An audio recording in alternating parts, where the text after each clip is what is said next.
함께 나누실 말씀은 계시록 11장 1절부터 3절입니다. 계시록 11장 1절부터 3절입니다. 제가 봉독하겠습니다. 또 내게 지팡이 같은 갈대를 주며 말하기를 일어나서 하나님의 성전과 제단과 그 안에서 경배하는 자들을 측량하되 성전 바깥 마당은 측량하지 말고 그냥 두라.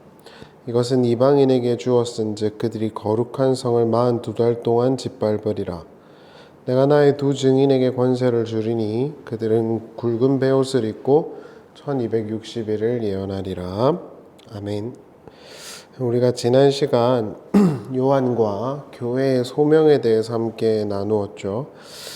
교회는 하나님의 백성으로 그의 자녀가 되도록 부르심을 받은 집단이고 동시에 진리를 전해야 하는 집단이다라는 것을 확인할 수 있었어요. 진리를 전한다는 건 단순히 전도지 나눠주는 것을 말하는 게 아닙니다.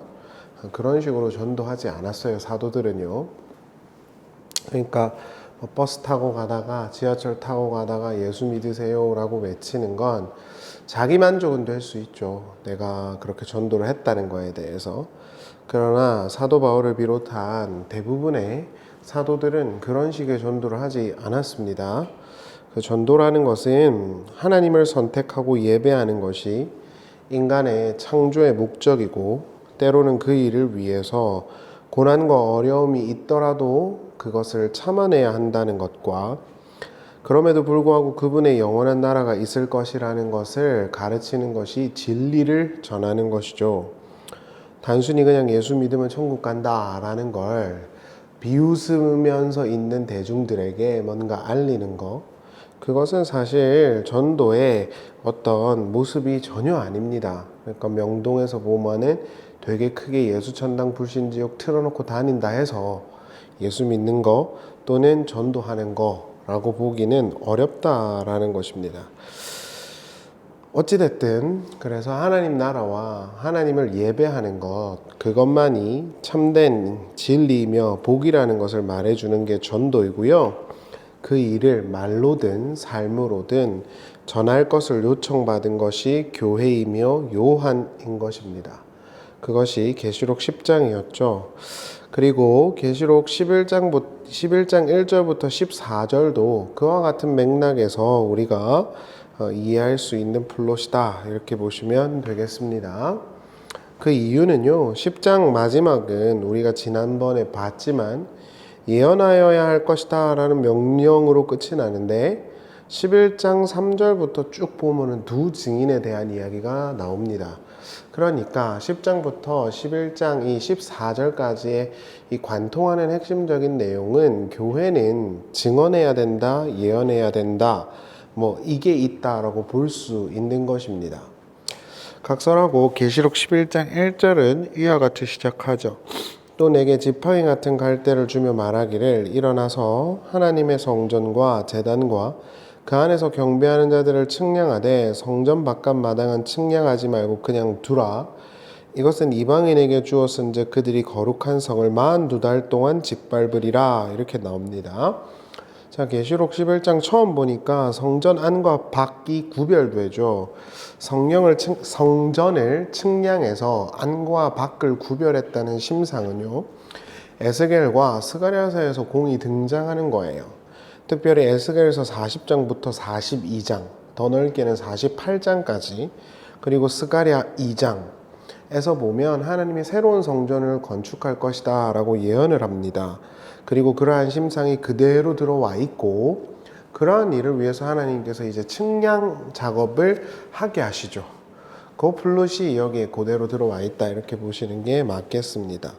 스가랴 2장 1절을 보시면 내가 또 눈을 들어본즉 한 사람이 측량줄을 그의 손에 잡았기로 내가 어디로 가느냐 물은즉 그가 내게 대답하되 예루살렘을 측량하여 그 너비와 길이를 보고자 하노라 하고 말할 때 내게 말하는 천사가 나가고 다른 천사가 나와서 그를 맞으며 이르되 너는 달려가서 그 소년에 말하여 이르기를 예루살렘은 그 가운데 사람과 가축이 많음으로 성곽 없는 성읍이 될 것이라 하라.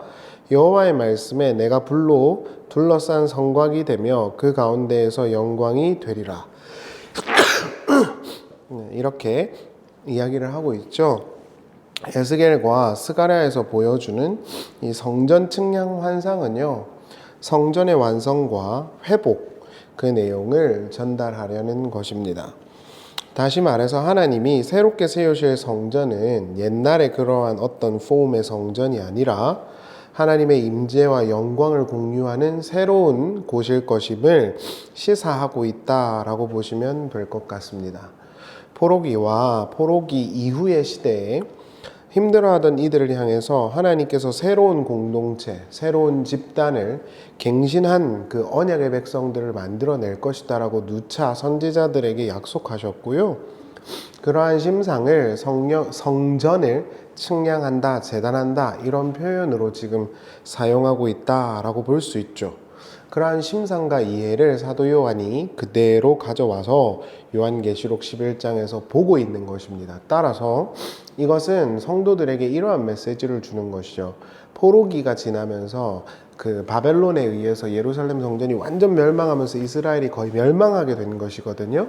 그래서 새로운 성전을 지으려고 아주 노력을 했지만 그들이 이제 흡족할 만하게 만족할 만하게 지어낸 성전은 따로 없죠. 그래서 지금도 뭐 짓는다 뭐 이런 이야기를 하는 거잖아요. 하나님께서는 그런 이들에게 내가 정말 새롭게 하늘에 갱신된 성전을 너희에게 주겠다. 그 속에서 너와 내가 교제할 것이다. 이게 이제 여호와 삼마잖아요. 에스겔에게 약속하셨던 그런 약속을 이제 이스라엘 사람들은 공히 가지고 있습니다. 하나님께서 완벽한 성전을 주실 것이다 라는 거예요. 그런데 요한이 그런 기대를 가지고 있는 이들에게 요한계시록 11장에서 성전을 측량하는 모습을 봤다 그러고 있는 거잖아요. 그러니까 결국 따라서 요한이 본 이 성전 측량하는 환상이라는 건 하나님께서 그 옛날 선지자들에게 약속하셨던 어떤 성전 회복의 심상이 여기 그대로 들어와 있는 것이고, 예수 그리스도라는 분을 믿고 고백함으로써 믿음을 따라 살아가고 있는 자들이 그러한 새로운 성전의 주체임을 말하려고 전달하려고 했다, 이렇게 보시는 게 맞겠죠. 그래서 여러분들도 아시다시피 예수님께서 성전을 헐을 아내가 3일 만에 새 것으로 짓겠다 이런 이야기가 요한복음에 나오는 거예요. 그러니까 요한은 계속해서 하나님께서 선지자들에게 말씀하셨던 그 새로운 하나님이 중심이 되시는, 정말 하나님이 임재 가운데서 영광을 받으시는 새로운 성전이라고 하는 게 반드시 올 거라고 믿고 있고, 그것은 예수 그리스도와 예수 그리스도 안에서 하나님의 자녀가 된 자들이라는 확고한 믿음을 가지고 지금 요한계시록의 환상들을 경험하고 있는 것입니다. 그래서 우리 이거 보면서 하나님께서 예수 그리스도와 예수 그리스도를 믿는 자들, 그들 안에 새로운 하나님의 성전을 세우셨구나, 그리고 우리가 그 안에 있구나 라는 확신을 할 수 있는 것이죠. 그래서 성전을 재단해라, 측량해라 이런 심상을 쓰고 있는 것입니다. 왜냐고요? 하나님 아버지만을 예배하고 하나님 아버지를 믿고 예수 그리스도의 십자가와 부활을 믿는 자들이 하나님이 그 옛날의 선지자들을 통해서 약속하셨던 새 성전임을 보여주기 위해서인 것입니다. 그런데 여기서 한 가지 우리가 주목해야 되는 건 좀 베레이션이 있다는 건데요. 11장 2절을 보시죠. 성전 바깥 마당은 측량하지 말고 그냥 두라. 이것은 이방인에게 주었은즉 그들이 거룩한 성을 42달 동안 짓밟으리라, 이렇게 나오죠. 자, 성전 안도 있고 성전 밖도 있습니다. 저는 이제 예전에는 이거를 좀 믿는 자들과 제대로 믿는 자들과 아닌 자들을 구별하는 심상으로 이해를 했었는데, 이제 계시록을 계속 이제 공부하다 보니까 이 둘 다 성전으로 이해하는 게 맞습니다. 맞아 보여요. 실제로 여기서 성전에 상응하는 그 단어가 나오스란 단어인데, 그 단어가 이제 지성소와 성소, 성전 안쪽에 있는 성소를 말하는 것이면 틀림없어요. 그러나 그럼에도 불구하고 성전 바깥 마당들 같은 경우에도 성전의 일부였다라고 볼 수 있죠.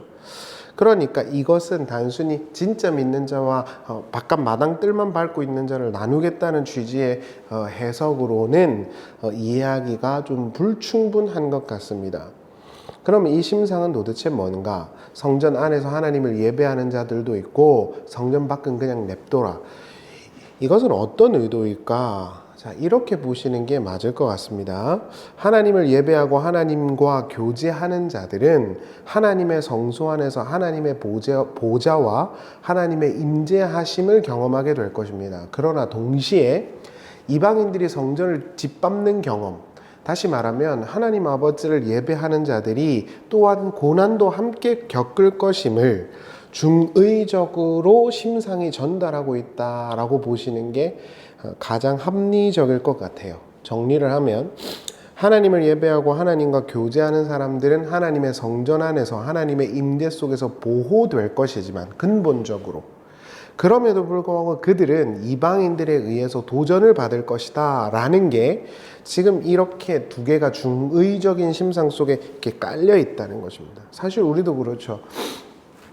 우리가 근본적으로 하나님을 믿고 하나님을 찬양하고 하나님 안에서 안전한 것은 당연한 거잖아요. 그럼에도 불구하고 마귀적 세력들이 지금 우리의 삶을 공격할 수 있거든요. 우리를 어렵게 하는 게 있을 수도 있거든요. 근데 하나님께서 그걸 또한 허락하셨다는 것입니다.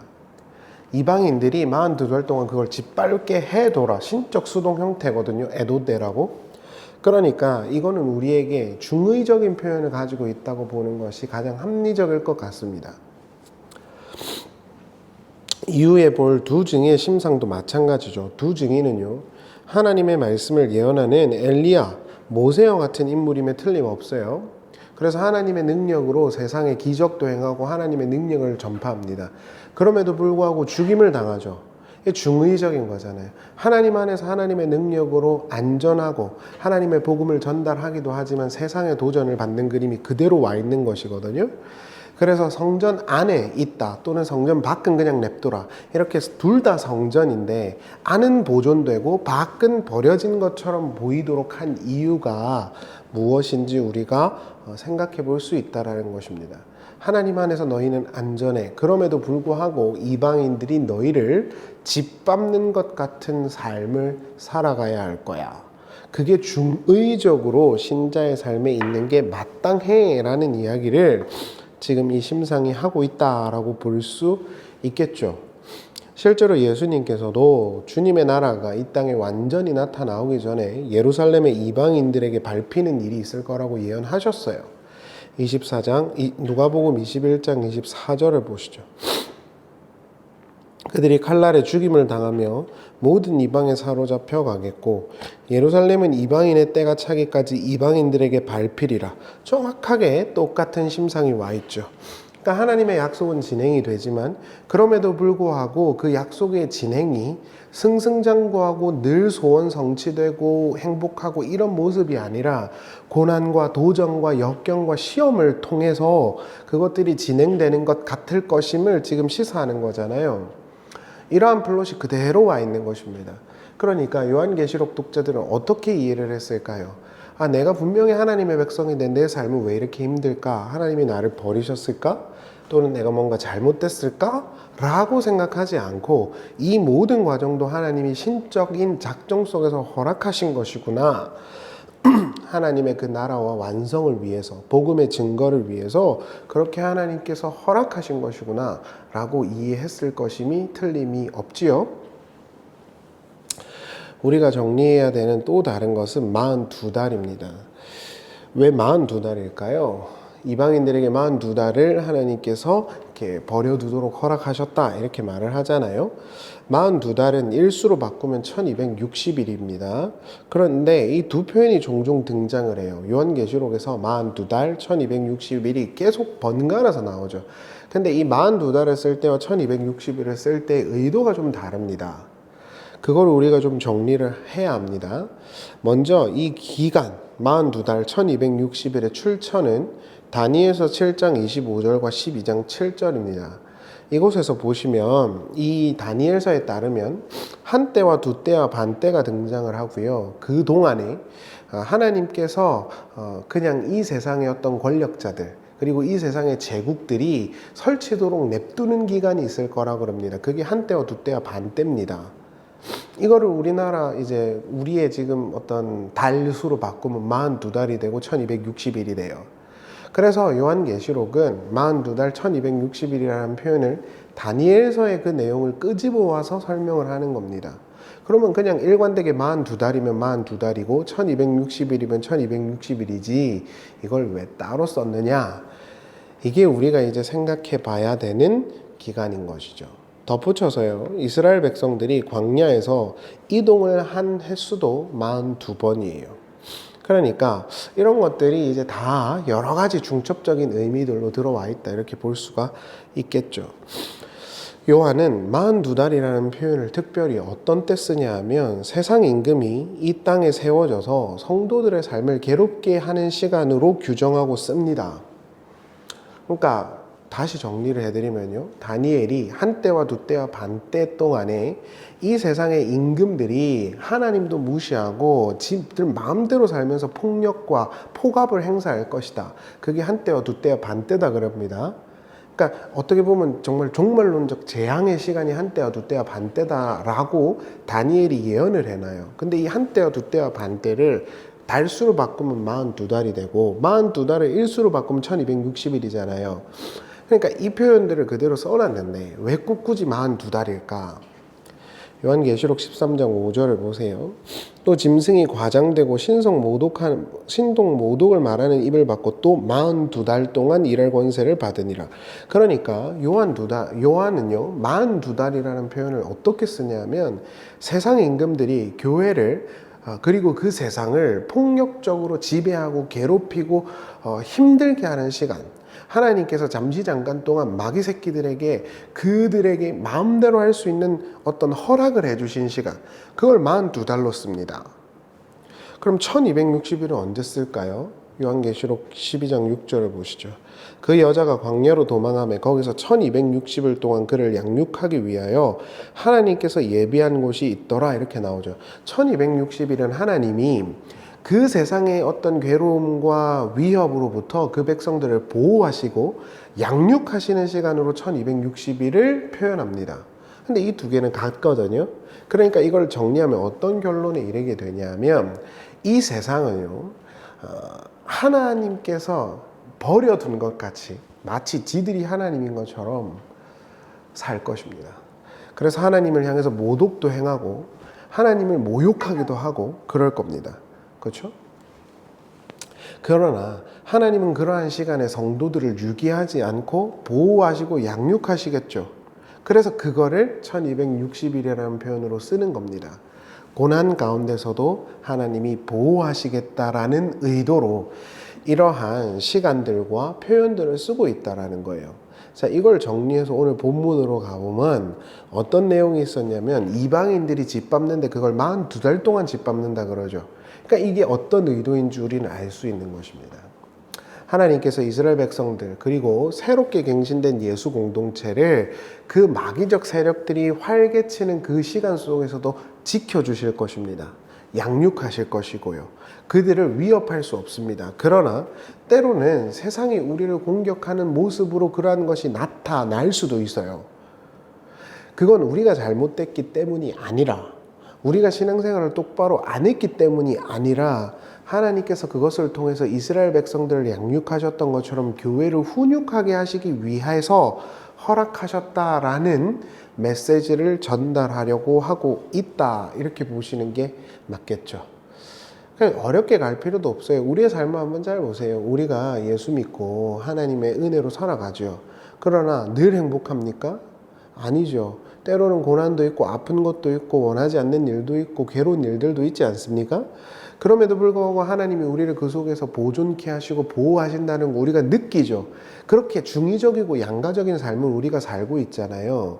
근데 중요한 건 뭐냐면 거기서 내가 뭔가 하나님께 잘못해서 이런 일들이 일어나고 있나 봐로 가시면 안 된다는 거예요. 그 모든 것들이 다 하나님이 작정하셔서 허락하신 것입니다. 그럼 왜냐고요? 양육하기 위해서입니다.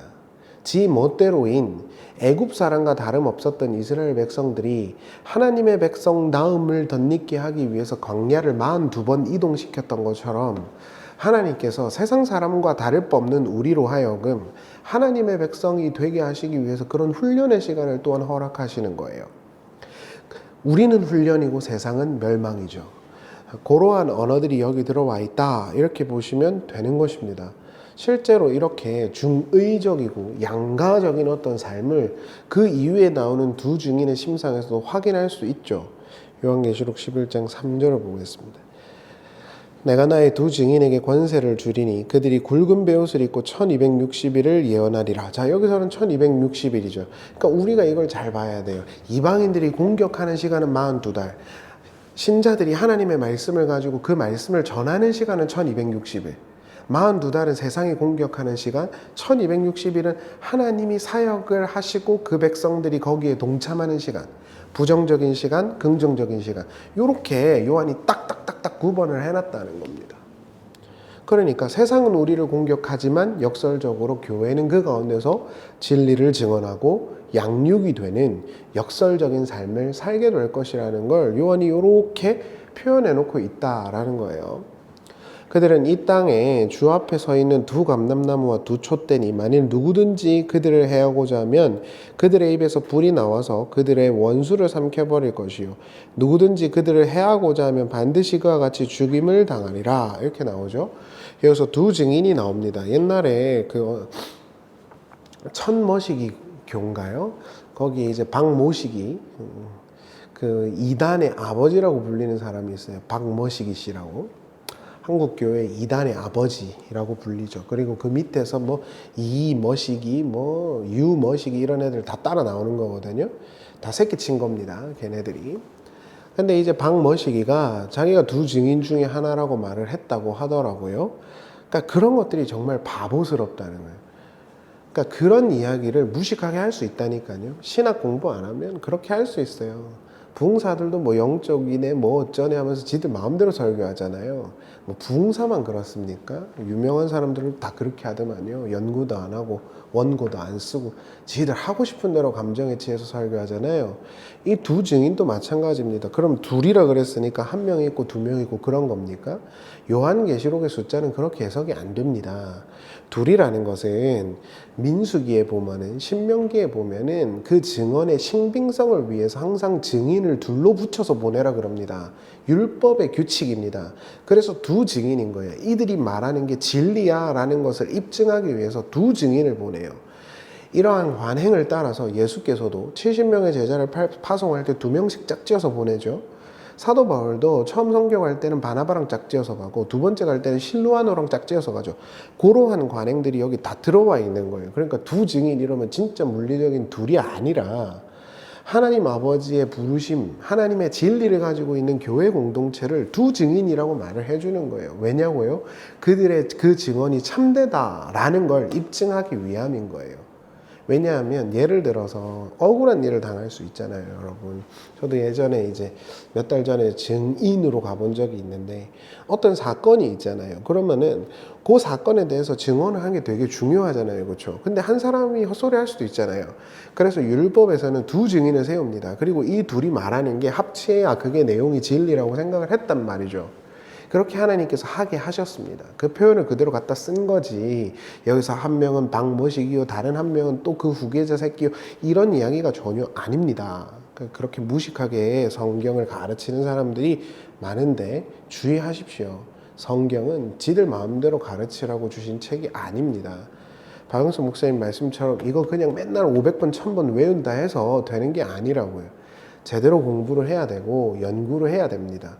그거 하라고 여러분들께서 목사들한테 사례비 주는 거예요.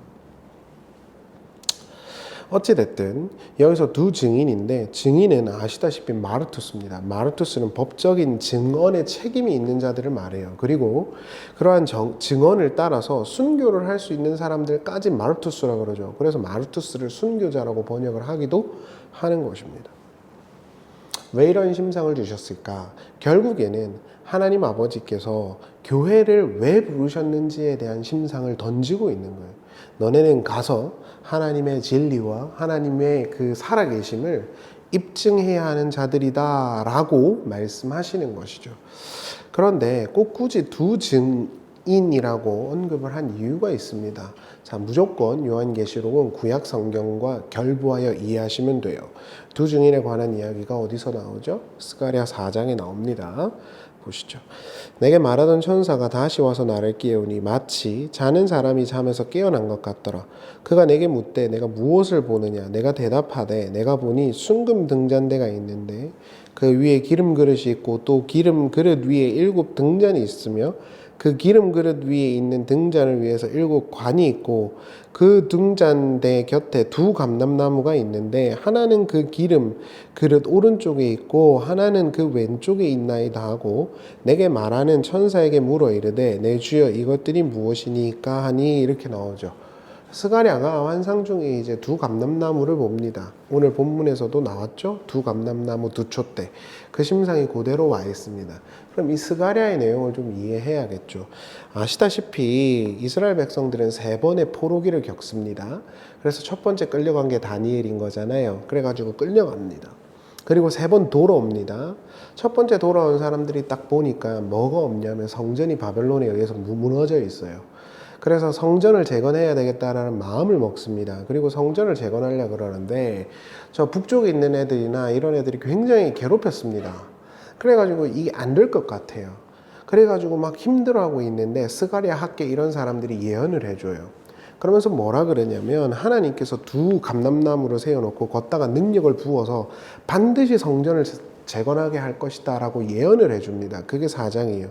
그럼 여기서 2 증인은 누구냐 하면 그때 당시에 대제사장 여호수아와 스가랴 3장에 나옵니다. 정치 지도자였던 스룹바벨을 말합니다. 이거는 뭐 이견이 없어요. 제사장과 정치인, 어떻게 보면 다른 섹터에 있는 2 사람을 딱 2개로 나눠놓고 이 2를 통해서 하나님이 능력을 부어서 성전을 재건해서 하나님의 영광을 회복시켜 줄 거라고 약속을 합니다. 그 심상이 여기 들어와 있는 거예요. 자, 이렇게 보면 우리가 한 가지 아하 할 수 있는 게 있죠. 휴레스카 할 수 있는 게 있죠. 왜 요한계시록 11장 1절에서 성전 측량 사건을 써놓고는 3절에서 2 증인을 썼을까요? 결국 이 2 증인의 예언 있죠. 하나님의 말씀을 증거하고 사역하는 거. 이게 성전의 측량, 성전의 완성과 붙어 있다는 걸 보여주는 거예요. 2 증인을 통해서 성전이 재건됐으니까요. 그러니까 하나님 아버지께서 이 교회 그리고 교회의 사역을 통해서 하나님이 작정하신 그 완성된 성전을 향하여 가게 하고 있다라는 심상이 같이 결부되어 있는 것입니다. 다른 심상이 아니라고요. 그래서 교회는 반드시 예언을 하고 증언을 해야 되는 겁니다. 왜냐고요? 하나님의 나라를 전달하는 것이 교회의 책무일 뿐만 아니라 그것을 통하여 하나님의 나라가 이루어져 가고 있기 때문이죠. 이 2 증인이 누군지 추론할 수 있는 또 본문의 단서가 있습니다. 6절입니다. 그들이 권능을 가지고 하늘을 닫아 그 예언하는 날 동안 비가 오지 못하게 하고 또 권능을 가지고 물을 피로 변하게 하고 아무 때든지 원하는 대로 여러 가지 재앙으로 땅을 치리로다. 그들이 그 증언을 마칠 때 무적행으로부터 올라오는 짐승이 그들과 더불어 전쟁을 일으켜 그들을 이기고 이렇게 나옵니다. 자, 권능을 갖고 하늘을 닫은 사람은 엘리야죠. 권능으로 물을 피로 변하게 한 사람은 모세입니다. 그래서 2 증인은 스가랴서에 있는 심상을 그대로 끌고 오기도 했지만 모세와 엘리야를 말하고 있기도 한 겁니다. 그런데 모세와 엘리야는 누구냐? 엘리야는 선지자적인 인물이죠. 모세는 지도자입니다. 앞서도 말씀드렸죠. 여호수아는 대제사장, 선지자적인 역할을 영적인 지도자고 스룹바벨은 정치적 지도자입니다. 이러한 심상이 그대로 들어와 있다라는 것이죠. 그런데 여기서 우리가 좀 주목해야 되는 건 왜 꼭 굳이 그들의 사역 내용 중에서 하늘을 닫게 하고 물이 피로 변하게 했다라는 거를 언급했을까요? 이 내용에 공통적인 특징이 있습니다. 그건 뭐죠? 세상 왕에 대한 심판을 예언하는 것이죠. 따라서 교회는 2 증인은 하나님의 진리의 말씀을 가지고 이 아래의 세상, 하나님 없는 아래의 세상이 패망하게 될 것임을 예언하는 역할을 받았음을 이렇게 전달하고 있다라고 볼 수 있는 것입니다. 그래서 세상을 상징하는 짐승이 올라와서 2 증인을 찢어 죽여버리는 거예요. 그리고 2 증인이 죽임을 당한 가운데서 조롱을 당하죠. 근데 3일 반 후에 하나님이 그들을 살려다가 부활을 시켰다 이렇게 나옵니다. 이건 무슨 심상일까요? 결국엔 예수 그리스도의 진리의 말씀과 하나님의 영원한 나라와 세상의 멸망을 예언하는 교회가 앞서도 말씀드린 것처럼 성전 마당이 짓밟히는 것처럼 괴로움과 고난을 당하고 심지어 죽임을 당할 수 있지만 예수와 같이 부활의 승리를 경험하게 될 것임을 시사하는 겁니다. 그러니까 1세대 독자들에게 괜찮아. 너네가 지금 이방인과 세상의 고난을 받고 있겠지만 반드시 너희가 우리의 주님이신 그리스도와 같이 죽음을 이기고 승리하게 되는 최종적 승리자가 될 거야 라고 예언하고 있고 약속하고 있다라고 볼 수 있는 것이죠. 그것이 요한계시록 11장 8절부터 14절까지의 내용입니다. 너무 길어져서 따로 읽지는 않겠습니다. 세상이 교회를 조롱하고 교회는 조롱을 받습니다. 지금도 그렇죠. 교회가 조롱을 받고 있지 않습니까? 물론 아쉬운 건 교회가 정말 바른 진리를 전하고 있어서 조롱을 받는 건 아닌 것 같아요. 그럼에도 불구하고 진리의 말씀을 가지고 있는 자들은 많은 사람들에게 조롱을 받을 겁니다. 야, 너 예수 믿는데 너네 집은 왜 그래? 야, 너 하나님 믿는다면서 너 삶은 왜 그렇게 힘들어? 너는 왜 그렇게 부유해? 불행해? 이런 말을 들을 수 있죠. 그게 기독교 신앙과 전혀 붙어 있는 내용이 아님에도 불구하고요. 그럼에도 불구하고 우리 신자들은 참이시고 진리이신 하나님, 죽음을 이기시고 부활하신 예수 그리스도와 같이 반드시 영광의 승리를 경험하게 될 거예요. 그게 요한계시록이 지금 말하고 있는 내용인 것입니다. 42달 1260일 성전 바깥 성전 안 이런 거 다 차치하고 성경은 우리에게 이것을 말한다는 걸 꼭 기억하셔야 됩니다. 하나님이 너희를 보호하고 계셔. 너네는 하나님의 그 임재하심 속에 있는 거야. 그럼에도 불구하고 이방인들, 세상이 너네를 조롱하는 것 같고 세상의 기준으로 보면 너희의 믿음이 별거 아닌 것처럼 보일 수 있어. 그러나 별거다. 너가 승리할 거다. 그러니까 포기하지 말고 세상의 심판과 세상의 종말을 말하면서 영원한 하나님의 나라를 바라보며 살아야지 라고 말을 해주고 있는 것이다. 이렇게 보시면 되는 거예요. 두 증인이 무엇이고 1260일이 무엇이고 모르셔도 돼요. 아무 의미 없어요. 천국 갈 때 시험 안 봐요. 그러나 그 의도가 무엇인지 우리가 알게 되면 위로와 확신과 소망을 얻을 수 있기 때문에 성경을 보는 것입니다. 혹시 그 개념들을 조금 더 충분히 숙지하길 원하신다면 여러 번 들으시면서 숙지하시면 되고, 만약에 이도 저도 귀찮다 그러면 그렇구나, 내가 세상적으로 되게 힘들고 어렵고 사람들이 예수 믿는데 너 삶은 왜 그래? 라고 말은 하지 않지만 그런 내가 이런 어떤 자존감이 낮아지고 공박감을 느낀다 라고 한다면은 이 말씀을 통해서 아 그렇구나, 예수 믿는다고 늘 잘 되는 거 아니구나, 하나님께서 우리를 하나님의 백성답게 훈련시키고 정화시키기 위해서 고난을 허락하실 수도 있구나, 내가 잘못되거나 내 신앙이 잘못돼서 그런 거 아니구나, 기도를 안 하고 헌금을 안 해서 그런 거 아니구나, 하나님께서 그걸 통해 우리에게 하나님의 백성다움을 덧입게 하려고 하시는 것이구나 라고 소망을 얻고 뚜벅뚜벅 잘 걸어가시면 된다 이 말입니다. 이게 계시록 11장이 말하고자 하는 내용입니다. 제가 덧붙여서 한 가지만 꼭 첨언하고 길어졌지만 마치고 싶은 것은요, 기적으로는 세상이 바뀌지 않는다는 걸 아셔야 됩니다. 일회적인 기적과 승리의 논리로는 세상이 변하지 않고요, 세상을 이길 수 없어요. 많은 사람들이 그렇게 생각합니다. 하늘에서 불을 내리고 물이 피가 되게 하면 하나님을 믿지 않겠느냐. 계시록과 성경은 말합니다. 단언코 아니다. 하나님께서 우리에게 내가 원하는 소원 들어주시면 내가 믿음 생활 잘할 것 같은데요 라고 뗐어도 하나님이 안 들어주시는 이유가 거기 있습니다. 믿음은 기적을 통해서 생기지 않아요. 믿음은 죽음을 버티고 고난을 버티고 그 가운데서 부활의 의미를 깨닫게 하시는 하나님을 경험해야 생기는 겁니다. 자꾸 교회당 댕기면서 40일 금식 기도 특세 이런 거 하지 마세요. 그런 거 해서 내가 소원 이루면 내 믿음 좋아질 것 같죠. 천만의 말씀입니다. 그런 사람 정말 많이 봤어요. 뭐 하나님의 음성을 들었다 이런 사람 정말 부지기수로 봤습니다. 다 믿음에서 나가리 됐어요. 떨어졌습니다. 왜냐고요? 믿음은 거기 있지 않아요. 두 증인이 하늘의 문도 닫고 물이 피가 되게 했는데도 사람들이 그를 때려 죽입니다. 회개하지 않아요. 조롱해요. 그럼에도 불구하고 그들이 죽임을 당한 후에, 예수님께서 십자가에 달리신 그곳에서 죽임을 당한 후에 하나님이 예수와 같이 그들을 부활시키고 난 후에야 세상이 그 앞에 무릎을 꿇습니다. 기적으로는 바뀌지 않아요. 기적으로는 믿음이 생기지 않고 기적으로는 승리할 수 없어요. 예수 그리스도의 십자가와 인내, 그리고 그 가운데서 역사하시는 부활의 하나님의 능력, 그것이 우리를 살게 하는 것입니다. 그게 두 증인의 심상이 우리에게 전달하고자 하는 내용인 것입니다. 말씀을 마치겠습니다. 이것저것 또 어렵다. 그러면 이것만 기억하십시오. 첫 번째, 요약을 잘해요. 첫 번째, 하나님이 신자들을 부르셨고 보호하신다. 두 번째, 그럼에도 불구하고 세상이 원하는 것 마냥 또는 우리의 욕심이 원하는 것 마냥 우리의 삶이 진행되지 않을 수도 있다. 그래서 조롱당할 수도 있다.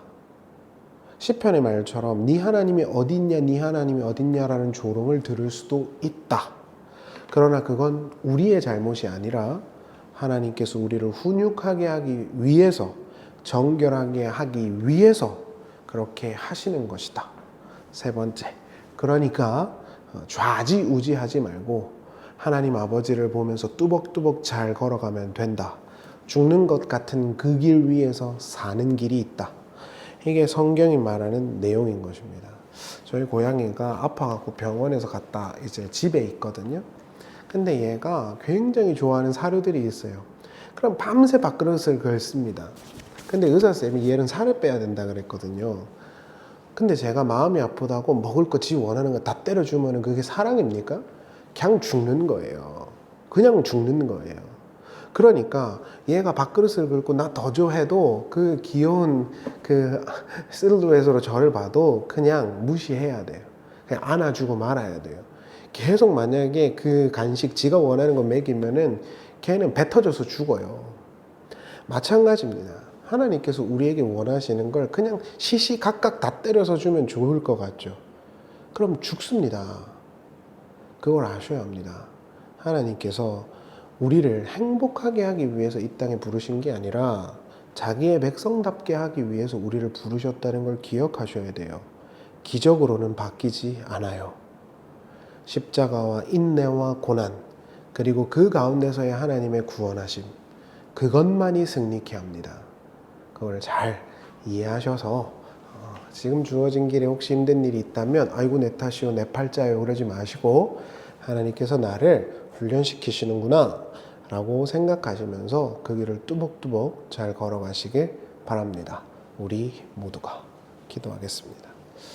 사랑하는 주님, 우리를 구원해 주시고 우리를 하나님의 백성으로 불러주신 것을 감사합니다. 주여, 때로는 힘들고 원하지 않는 모습이 있다 해도 넘어지지 않게 해주시고 우리의 길을 잘 걸어가게 해 주시옵소서. 너무 사랑하는 예수님, 늘 우리와 함께하여 주시옵소서. 예수님의 이름으로 기도합니다. 아멘.